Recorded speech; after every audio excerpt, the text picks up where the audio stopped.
আমেরিকায় স্বপ্নের প্রথম বাড়ি কিনতে সব ধরনের আইনি ও আর্থিক পরামর্শ দিচ্ছে বেঙ্গল রিয়েল এস্টেট টিম।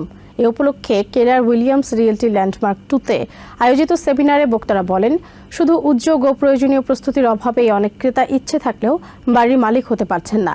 একই সাথে অনেকের সুযোগ আছে রিয়েল এস্টেটে বিনিয়োগ করে ভালো আর্থিক লাভ করার। নিউ ইয়র্ক সহ আমেরিকার যে কোনো স্টেটে একটি বাড়ি কেনা অনেকের কাছেই স্বপ্ন। প্রতি মাসে উচ্চ বাড়ি ভাড়া দিয়ে যারা বাস করছেন তাদের অনেকেই ভাড়ার অর্থেই হতে পারেন একটি বাড়ির গর্বিত মালিক। তবে এজন্য প্রয়োজন সঠিক পরিকল্পনা ও প্রয়োজনীয় প্রস্তুতি। বছরের প্রথম দিন থেকেই সেই প্রস্তুতি নিতে বাংলা নববর্ষের প্রথম দিনেই আনলক ইউর ফার্স্ট হোম শিরোনামে সেমিনারের আয়োজন করে বেঙ্গল রিয়েল এস্টেট টিম। মূলত বাংলাদেশি কমিউনিটিকে প্রয়োজনীয় সহায়তা দিতেই এই সেমিনারের আয়োজন। আমরা জানাই দিতে চাইতেছি যে বাড়ি কেনা আসলে এত কঠিন একটা ব্যাপার না। আমাদের মূল একটা গোল আছে, সেই গোলটা হচ্ছে যে প্রত্যেকটা আমেরিকান বাংলাদেশি যারা এখানে আছেন প্রত্যেকে একটি গর্বিত মালিক হবে, বাড়ির মালিক হবে। এটা হচ্ছে আমাদের মূল গোল। সেক্ষেত্রে আমরা অনেকেই রাইট তথ্যগুলো পাচ্ছে না যে কীভাবে বাড়ি কিনতে হবে, কোথায় কিনতে হবে, কার কাছে যেতে হবে, কোথা থেকে শুরু করতে হবে, এই জিনিসগুলোতে ঘাপে আছে অনেকের ভিতরে। তো আমাদের মূল উদ্দেশ্যটা এই ধরনের সেমিনারগুলো আমরা আয়োজন করতেছি, একের পর এক আমরা আরও আয়োজন করব। করার উদ্দেশ্য হয়েছে মানুষের যেই ভয় ভীতিগুলো আছে বা রাইট জিনিসটা জানতে পারতেছে না, এটা জানাই দেওয়া কমিউনিটির মাঝখানে। যারা ইনভেস্ট করতে চায় তাদের জন্য মেসেজ আছে, এখানে অনেক ইনফরমেশন আছে, এবং যারা বাড়ি বিক্রি করতে চায় তাদের জন্য অনেক মেসেজ আছে। একটি বাড়ি কেনার সাথে রিয়েলটর ছাড়াও জড়িত থাকেন লোন অফিসার, ব্যাংক অ্যাটর্নি সহ বিভিন্ন পর্যায়ের অভিজ্ঞ পেশাজীবীরা। সবাইকে একসাথে এক ছাদের নিচে নিয়ে এসে প্রয়োজনীয় সব তথ্য দেওয়া হয় এই সেমিনারে। বা কত পেমেন্ট আসতে পারে এবং অন্যান্য ইনভেস্টমেন্ট প্রপার্টির ব্যাপারে আমরা আলোচনা করেছি, যে ওনার লোয়েস্ট ডাউন পেমেন্ট কত দিতে পারে, নো ইনকাম চেক লোন কি, এবং বিভিন্ন লোন প্রোগ্রাম নিয়ে আমরা আলোচনা করেছি, যাতে তাদেরকে এই নলেজটা পাইলে তাদের কাজটা সহজ হয়। যেমন আজকাল আমাদের যেটা বাংলাদেশের কমিউনিটিতে দেখা যাচ্ছে ক্রেডিট ফ্রড হচ্ছে এবং অনেকের ক্রেডিট খারাপ হয়ে যাচ্ছে সামান্য কিছু নলেজের অভাবে। এই বিষয়ে আমি বিস্তারিত আলোচনা করেছি। বাংলাদেশি কমিউনিটির অনেকে মনে করেন অনেক বেশি ডাউন পেমেন্ট ছাড়া বাড়ির মালিক হওয়ার সুযোগ নেই। তাদের সঠিক তথ্য দেওয়ার পাশাপাশি নিজেদের মধ্যে নেটওয়ার্ক তৈরিতেও সহায়তা করে এই seminar. And most of the people that are very hardworking, all of the money that they're saving, they are investing in real estate. And I see that all of them are very interested and eager to know exactly all the problems and all the ways they can end up making more investments, end up making more money in real estate, and to create a better future for their children. সেমিনারের পাশাপাশি ছিল পহেলা বৈশাখ উপলক্ষে পান্তা ইলিশ, raffle draw সহ নানা আকর্ষণ। New জার্সির Bengal club of Atlantic সিটির উদ্যোগে বর্ণাঢ্য বর্ষবরণ উৎসব ও বৈশাখী মেলা অনুষ্ঠিত হয়েছে।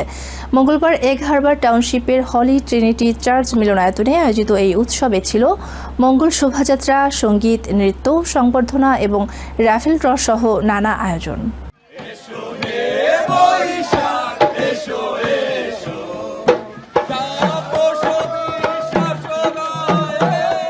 বাঙালির অসাম্প্রদায়িক ও সর্বজনীন এক উৎসবের নাম পহেলা বৈশাখ। বাংলা বছরের প্রথম এই দিনটি ধর্ম, বর্ণ নির্বিশেষে প্রতিটি মানুষের জীবনে নতুন স্বপ্নের সূচনা ঘটায়। জীর্ণ পুরনোকে পেছনে ফেলে নতুন সম্ভাবনার পথে এগিয়ে যায় বাঙালি জাতি। অতীতের সব ভুল ত্রুটি আর ব্যর্থতার গ্লানি ভুলে সুখ, শান্তি ও সমৃদ্ধির প্রত্যাশায় নিউ জার্সিতে বসবাসরত প্রবাসী বাঙালিরা মেতে ওঠেন নববর্ষ উদযাপনে।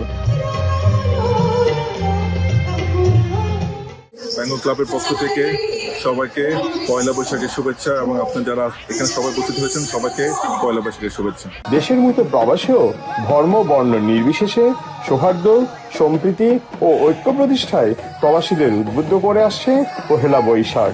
পয়লা বৈশাখের বর্ণিল সুন্দর সন্ধ্যায় সকলকে জানাই শুভ নববর্ষ। নিউ জার্সির বেঙ্গল ক্লাবের এই বৈশাখী অনুষ্ঠানটি পরিণত হয় প্রবাসী বাঙালিদের এক অকৃত্রিম মিলন মেলায়। সব পরিচয়ের ঊর্ধ্বে উঠে নববর্ষকে সাদরে বরণ করে নেন সবাই, যেখানে ফুটে ওঠে বাঙালির অসাম্প্রদায়িক ও গণতান্ত্রিক চেতনার বহিঃপ্রকাশ। ভালোবাসার আলোতে ভরে থাকুক সবার জীবন। বেঙ্গল ক্লাবের পক্ষ থেকে সবাইকে বাংলা নববর্ষের শুভেচ্ছা।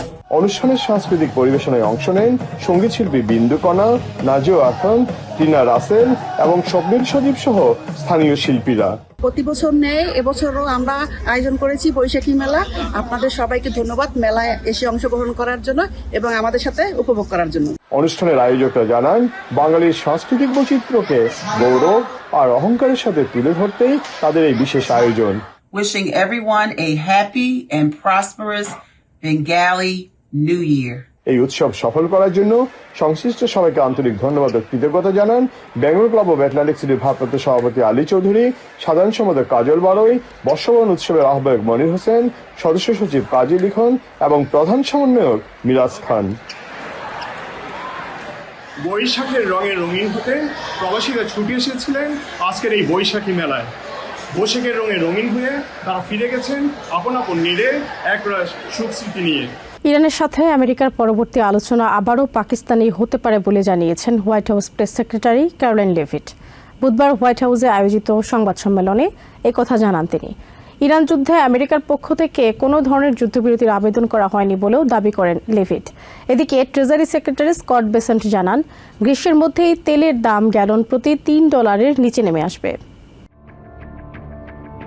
White house press secretary Caroline Leavitt এক সংবাদ সম্মেলনে ট্রাম্প প্রশাসনের অর্থনৈতিক সাফল্যের বিভিন্ন দিক তুলে ধরেন। তার সঙ্গে উপস্থিত ছিলেন ট্রেজারি সেক্রেটারি স্কট বেসেন্ট এবং স্মল বিজনেস অ্যাডমিনিস্ট্রেটর কেলি লেফলার। লেভিট জানান, ওয়ার্কিং ফ্যামিলিজ ট্যাক্স কাটের মাধ্যমে নাগরিকদের পকেটে রেকর্ড পরিমাণ অর্থ ফেরত এসেছে। পরিসংখ্যান অনুযায়ী 53 মিলিয়নেরও বেশি মানুষ এই কর ছাড়ের সুবিধা নিয়েছেন এবং চলতি বছর গড় রিফান্ডের পরিমাণ দাঁড়িয়েছে $3,400 বেশি। কেলি লেফলার জানান, নতুন কর নীতির ফলে প্রায় 12 মিলিয়ন ক্ষুদ্র ব্যবসায়ী গড়ে $7,000 করে সাশ্রয় করেছেন। তিনি দাবি করেন, এই নীতির ফলে শুধু উৎপাদনই বাড়েনি, বরং 1 মিলিয়ন নতুন কর্মসংস্থান সৃষ্টির পথ সুগম হয়েছে।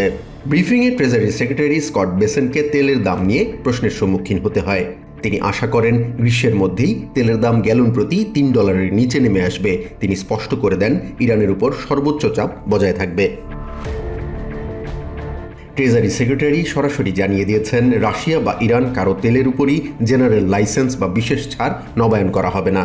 মূলত 11ই মার্চের আগে যে তেলবাহী জাহাজগুলো সমুদ্রপথে ছিল সেগুলোকে বাজারে আসার সুযোগ দিতেই এই ছাড় দেওয়া হয়েছিল।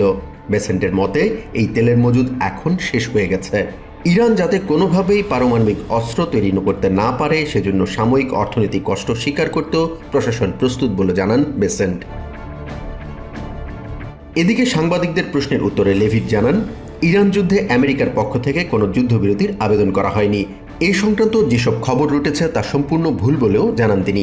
তবে তিনি এও স্বীকার করেছেন যে আলোচনার টেবিল থেকে আমেরিকা এখনও সরে আসেনি। লেভিট বলেন, পরবর্তী আলোচনা সম্ভবত আবারও পাকিস্তানে অনুষ্ঠিত হবে, কারণ তারাই এখন এই যুদ্ধের একমাত্র বিশ্বস্ত মধ্যস্থতাকারী। সংবাদ সম্মেলনে লেভিট হুঁশিয়ারি দিয়ে বলেন, ইরানের উপর আমেরিকার ব্লকেড এখন সম্পূর্ণরূপে কার্যকর। ইরানের স্বার্থ রক্ষা করে হরমুজ প্রণালীতে জাহাজ চলাচল আমেরিকার সেনারা কঠোরভাবে প্রতিহত করছে বলেও জানান হোয়াইট হাউস প্রেস সেক্রেটারি। ব্রিফিংয়ে আরও উঠে আসে ফেড চেয়ার হিসেবে কেভিন ওয়ার্শের নিয়োগ এবং চায়না আমেরিকা বাণিজ্য সম্পর্কের বর্তমান স্থিতিশীলতার কথা। তবে বিরোধী ডেমোক্রেটরা কেন এই কর ছাড়ের বিরোধিতা করেছিলেন তা নিয়ে কড়া সমালোচনা করতেও ছাড়েননি লেভিট। ইরান যুদ্ধ বন্ধে সেনেটে ডেমোক্রেটদের আনা প্রস্তাব রিপাবলিকানদের বিরোধিতায় আবারও ব্যর্থ হয়েছে। প্রেসিডেন্ট ডোনাল্ড ট্রাম্পের যুদ্ধ পরিচালনার ক্ষমতা সীমিত করার লক্ষ্যে আনা এই প্রস্তাবটি 52-47 ভোটে পাশ হয়নি। এটা নিয়ে সেনেটে চতুর্থবারের মতো প্রেসিডেন্টের যুদ্ধ ক্ষমতার প্রস্তাব ব্যর্থ হলো। ডেমোক্রেটদের এই পদক্ষেপকে রাজনৈতিক নাটক বলে মন্তব্য করেছেন রিপাবলিকানরা। আগামী সপ্তাহগুলোতে একই ধরনের ভোটাভুটি চালিয়ে যাওয়ার অঙ্গীকার করেছেন ডেমোক্রেটরা। প্রেসিডেন্ট ডোনাল্ড ট্রাম্পের যুদ্ধে জড়িয়ে পড়ার ক্ষমতা সীমিত করার লক্ষ্যে ডেমোক্রেটদের চতুর্থ প্রচেষ্টাটিও রিপাবলিকানদের বিরোধিতায় ফেঁসে গেছে। রিপাবলিকানদের মধ্যে কেবল সেনেটর রেন পল প্রস্তাবের পক্ষে ভোট দেন। অন্যদিকে ডেমোক্রেটদের মধ্যে জন ফেটারম্যান দলীয় অবস্থানের বিপরীতে গিয়ে প্রস্তাবের বিপক্ষে ভোট দেন। ফলে 47-52 ব্যবধান ভোটে প্রস্তাবটি নাকচ হয়ে যায়। এর আগে প্রস্তাবটির ওপর বিতর্কে অংশ নিয়ে সেনেট ডেমোক্রেটরা ইরানের সঙ্গে আমেরিকার যুদ্ধের তীব্র সমালোচনা করেন। সেনেটর অ্যাডাম শিফ অভিযোগ করেন, প্রেসিডেন্ট ট্রাম্প এই যুদ্ধের জন্য কোনো আনুষ্ঠানিক অনুমতি নেননি এবং এ বিষয়ে কোনো উন্মুক্ত শুনানিও হয়নি। তিনি বলেন, ইরান যুদ্ধ এখন চোরাবালিতে পরিণত হওয়ার লক্ষণ দেখা যাচ্ছে, যার কোনো সুনির্দিষ্ট লক্ষ্য বা কৌশল নেই। তিনি আরো উল্লেখ করেন, এই সংঘাতের ফলে জ্বালানি তেল ও নিত্যপণ্যের আকাশচুম্বী দাম সাধারণ মানুষকে ভয়াবহ দুর্ভোগে ফেলেছে। সেনেটর টিম কেন বলেন, যারা কূটনীতিকে অসম্ভব করে তোলে তারাই যুদ্ধকে অনিবার্য করে তোলে। ইরানের সঙ্গে পারমাণবিক চুক্তি থেকে প্রেসিডেন্ট ট্রাম্পের একতরফাভাবে সরে আসাকে এই যুদ্ধের মূল কারণ হিসেবে দায়ী করেন তিনি। সেনেটর ক্রিস মার্ফি ইরানের বিরুদ্ধে যুদ্ধকে ভুল পদক্ষেপ আখ্যায়িত করে দাবি করেন, এই যুদ্ধের কোনো লক্ষ্যই অর্জিত হয়নি। এই যুদ্ধের ফলে বরং হরমুজ প্রণালী বন্ধ হয়ে গেছে, বিশ্ব অর্থনীতি ধসে পড়ছে এবং মধ্যপ্রাচ্যে নতুন যুদ্ধের আশঙ্কা তৈরি করেছে বলে মন্তব্য করেন তিনি। সেনেটে প্রস্তাবটি ব্যর্থ হওয়ার পর সাংবাদিকদের কাছে দেয়া প্রতিক্রিয়ায় ইরান যুদ্ধে প্রশ্নাতীতভাবে সমর্থন দেওয়ায় রিপাবলিকানদের প্রতি তীব্র ক্ষোভ প্রকাশ করেন ডেমোক্রেটিক সেনেটররা। তবে রিপাবলিকানরা পাল্টা অভিযোগ করেন, ডেমোক্রেটরা তাদের কর্মকাণ্ডের মাধ্যমে ইরানকে সাহায্য করছেন।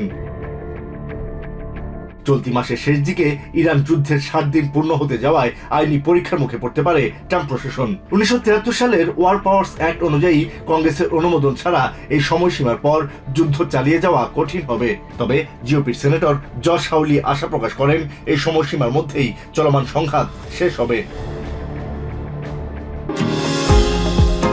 নিউ ইয়র্ক থেকে সম্প্রচারিত TVN 24 টেলিভিশন বিশ্বজুড়ে বাঙালির কণ্ঠস্বর।